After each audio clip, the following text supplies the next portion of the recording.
In this edition of INN CEO Talks, I'm joined by Des O'Kell, the Senior Vice President and Director of Enterprise Group. And we're talking about LNG, but not quite the way you might think. Des, welcome back. Well, thank you. You know, my intro was a little bit of a tease, like LNG, but not the way that you might think. What is it that people need to understand about Enterprise Group that, yes, LNG or natural gas is a part of the equation, but it's like you are providing services to the energy sector that they can't provide themselves. Correct. And you mentioned LNG, and I guess what's important there is the majority of our clients are gas and gas liquids producers. A good deal of them up in northeastern British Columbia. So a lot of the production that our clients are developing will be stock for LNG. It will be heading down the Coastal Gas Line over to Kitimat and be a part of that export. Yeah, for the LNG plant in Kitimat, but now Correct. Also the new Haisla Nation plant as well. Yeah. They're going to require these same levels of services. So let's be specific about what is the service that you're providing that helps these producers of LNG meet their own greenhouse gas emissions targets. Yeah. Enterprise Group, we have 4 subsidiaries, and generally speaking, the 4 subsidiaries are providers of site infrastructure. So when these producers are developing their resources in Alberta and northeastern BC, whether it's drilling, completions, fracking, building of plants, these kinds of things, they need site infrastructure. So they need mobile office structures to operate from, because they're operating 24/7 for a period of time. So they need office structures, medic buildings, communications towers, lighting, heat. We live in a pretty remote area into the north where they have activity. So heat is a big deal. But they also need the power systems to power the office buildings, the medic shacks, the lighting, everything. So historically or traditionally, there would be quite a few diesel-fired generators on site. Every light plant on these sites, there could be anywhere from 4 to 14. I mean, some of these sites are 4 or 5 acres, so there's, quite a bit. Maybe more than 14. Yeah, exactly. So every light tower will have a diesel generator at the base of it. So if you look at a whole site, there might be anywhere from 10 to 20 diesel generators pretty much operating 24/7. Yeah. So there's a consumption of diesel fuel, and the emissions of the diesel fuel are really the issue here. And you're talking 3,000 to 5,000 liters of consumption a day. So it's significant. What we've done is we started retooling our power fleet, our mobile power fleet, to utilize natural gas rather than diesel. So there's a transition that we're allowing to get our clients from diesel to natural gas. So we bring one large unit. Okay, in most cases it's a gas turbine unit, and that unit has a microgrid that goes out and around the perimeter of the site, and everything plugs in. Okay, so a number of things here are achieved. Serious sound level reduction from going from 10 to 20 units to just one. The other part, the transition is in most cases, I'd say 80% of the cases that when we're on site, we're utilizing the client's gas coming right from site. So the client's cost of to have a fuel distributor bring that fuel out daily or every second day in that kind of quantity is removed, and they're using their own fuels. And of course, the natural gas that they're producing. I mean, many of our clients have serious reserves. So what the gas that they're using on site, the natural gas they're using, is it's almost unmeasurable. It's just such a small amount during the project, but the key point is the emission reduction, which our tier 1 players, tier 1 clients, are the ones that are bound by legislation to not only reduce emissions but track them and keep them under an ever dropping threshold. If they're over that threshold, they are financially penalized. If they're under, they earn carbon credits, which show up on their balance sheet. So we're helping with that effort. In other words, there's a huge incentive to them. Boy, is there ever, yeah. So the energy sector took a hit, you took a hit, but you've been coming back now. Since we last talked, what the services that you're providing are doing are consolidating. You're seeing a growth in business. You just released your financial report. What's it tell us? Well, what it tells us, you mentioned the downturn that it took 7 years to get out of it, and it didn't really start to pick up till about the mid part of 2021. So Q3 was the first evidence of a pickup. So that's, a year and a half ago now, and what you're seeing with our financial results is a trajectory every quarter of revenue increases, and we've been able to expand our margins as well. When you come out of a 7-year downturn, what that downturn did to us, it allowed us to refine the business, right-size it. It's a finely tuned instrument now. So when you get better activity levels and have a chance to increase some pricing on our equipment rentals, all of a sudden it starts to really collect on the bottom line, and that's what you see. So this annual number, we're producing 40% gross margins, 30% EBITDAs. The Q4 alone was a 48% increase from the previous Q4, and 37% EBITDA. So really, really strong margins. Okay, where to from here?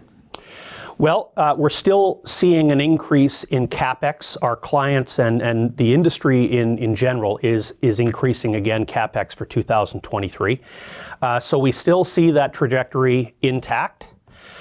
We're still gaining clients with our new offerings. Our offerings, the natural gas transition with these mobile microgrid systems we're the only player. We have no competitors that have been able to retool their equipment.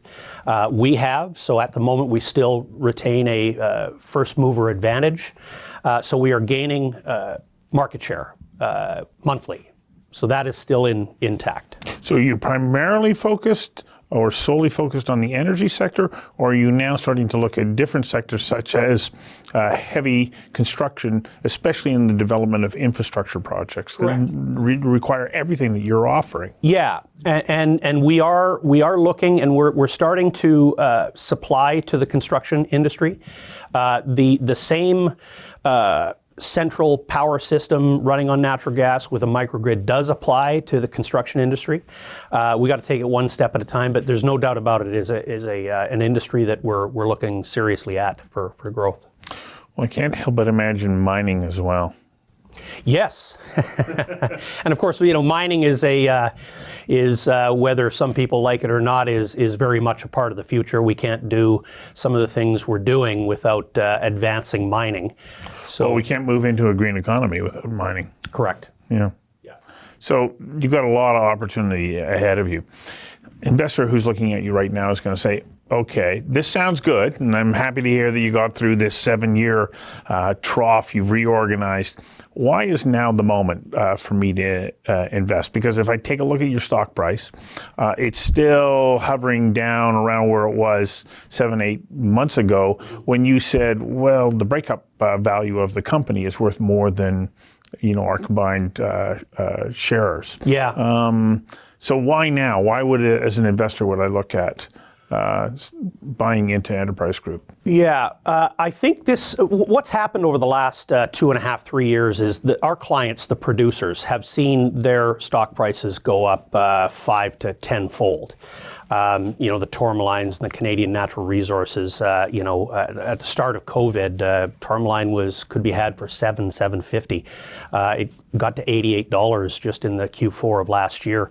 CNRL was in the $11, $12 range. I mean, it's 7-8 times that now, even with a reduction here lately in the sector. But they've seen their increase in stock price and the attention that the Canadian energy sector is providing investors, which is very, very cash flow rich at the moment. The services have lagged, and that is normal. That always happens when there's a trend going up. The services are seen secondary, but 2023 is the year for services. Schlumberger put out an interesting comment over in second week of January, and they're indicating to the marketplace that there's an inflection point that's happened, and it's based on the fact that there is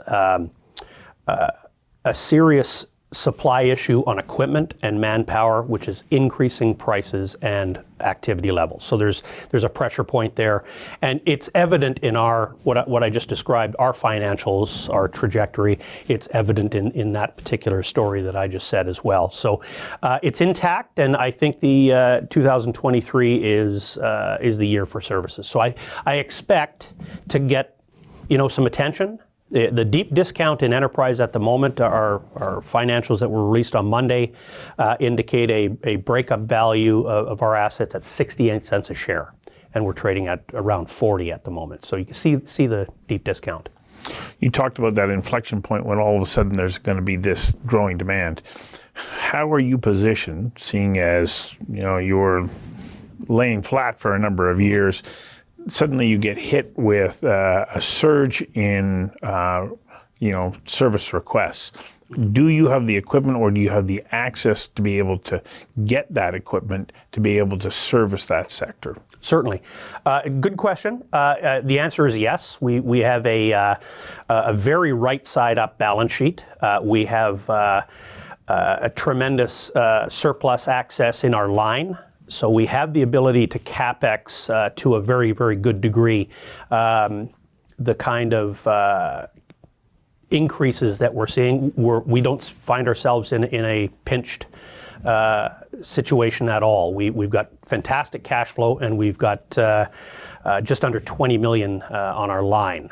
That is free and clear. So we do have the ability to absorb that CapEx and get right into that growth and cut our teeth. And do you have the personnel you need? The good thing about our business, and the reason why we like our niche sector, is we are in the rental business, so we're not crew heavy. Okay, we do our equipment gets mobilized to site, set up. And as they're on site for a few months at a time, our field techs are making out back and forth, making sure things are running properly. Obviously, in the middle and dead of winter, and you've got -20 and -30 out there. Those things require field techs just to keep things flowing, keep things operating. So it's an employee. It's not an employee-rich business, which we like.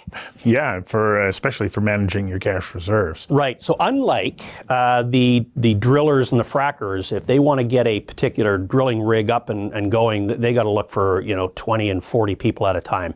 We're not looking for that kind of manpower. Our branches, when we need people, we're looking for 2, 3, 1 at a time, and we've been managing. But I must say, the manpower issue out there, I wouldn't want to be a driller or fracker because it's a tough market for manpower. Right. So you're in a good position. We are. Yeah. And as you say, the coming year or years are looking promising. Now you're going to come back and give us an update in a few months? I'd love to. That would be fabulous. Thank you for bringing us up to speed today. And it looks really promising for you as we move forward through the rest of this year. Thanks for your time.